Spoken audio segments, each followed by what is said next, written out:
자, 최근 횡보세가 길어지고 있는 C랩에 대해서 간단히 체크를 해보도록 하겠습니다. 자, C랩은 저희가 자주 체크하는 종목은 아닙니다.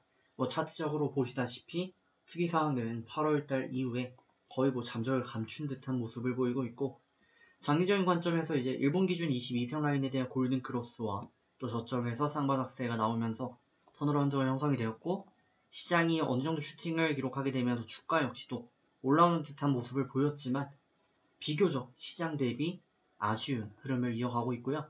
최근 흐름 같은 경우는 일본 기준 62평 라인이 사실상 2차 매수 포인트다라고 할 수가 있겠는데, 이 저항권을 문 앞에 두고 지금 돌파하지 못하고 조금씩 밀리는 안타까운 모습을 보이고 있습니다. 자, 이에 대해서 이슈 체크를 좀 해보도록 하겠고, 앞으로 어떻게 대응을 좀 이어가면 좋을지, 고점비로는 지금 굉장히 많이 밀려있는 C랩인데 이슈 체크해보고 대응법도 말씀 올려보도록 하겠습니다.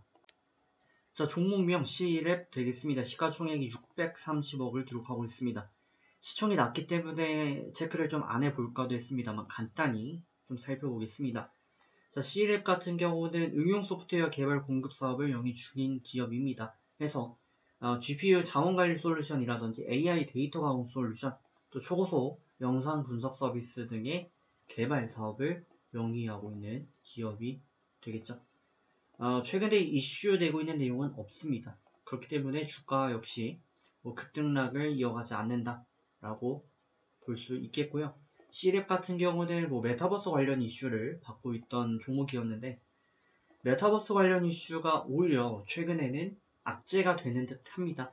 그러니까 메타버스라는 건 결국 시장의 유동성이 풍부하고, 유동성이 풍부함에 따라서 조금 더 여유자금이 생겼을 때 관심을 가질 수밖에 없는 그런 산업군이다 라고 할 수가 있겠죠. 그러니까 지금의 가치적인 측면보다는 성장적인 측면에서 바라봐야 되는 섹터인데, 최근에는 경기 불황이 좀 이어지고 있는 상황이고, 이에 따라서 유동성도 축소되고 있는 상황이라 아무래도 관심을 덜 받고 있고, 오히려 메타버스 관련 기업이다라고 하면은 기술주네, 그럼 하락을 해야 되겠네 라는 인식이 대두되고 있는 상황입니다. 이 C랩에 대해서 간단히 좀 체크를 하게 되면은 최근에는 적자 상태가 좀 이어지고 있습니다. 시장이 안 좋을 때 적자를 이어가는 종목들이 유독 시장에서 냉랭한 반응을 이끌어낼 수밖에 없고, 실적이 나는 기업 또한 하락을 하는 와중에 실적이 나지 않는 기업은 추가 하락을 더 보일 수밖에 없죠. 다만 시장은 사이클을 타고요, 붐앤버스트 사이클에 따라서 다시금 상승세를 이어가는 시장이 형성된다면 그때는 보시는 것처럼 얼마든지 타 종목들보다 훨씬 더 높은 상승세를 만들어 갈 수도 있는 그런 특성을 가지고 있습니다. 자, 그렇다면 중요한 건 추후 대응을 어떻게 이어가면 좋을까 하는 부분이 되겠습니다. 장기적인 관점에서 일본 기준 62평 라인에 대한 저항은 굉장히 강하게 이루어지고 있습니다.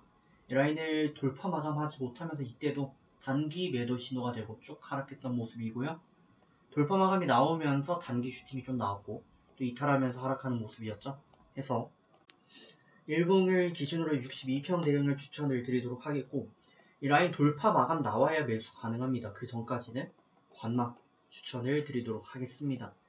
돌파 마감 나올 때 비중 조금씩 늘려보시고요. 그 전까지는 좀 자제하시는 게 좋겠다 말씀드리면서 저는 다음에 뵙도록 하겠습니다. 좀 더 좋은 흐름이 나타난 후에 말씀드리면 좋을 것 같습니다. 다음에 뵙겠습니다.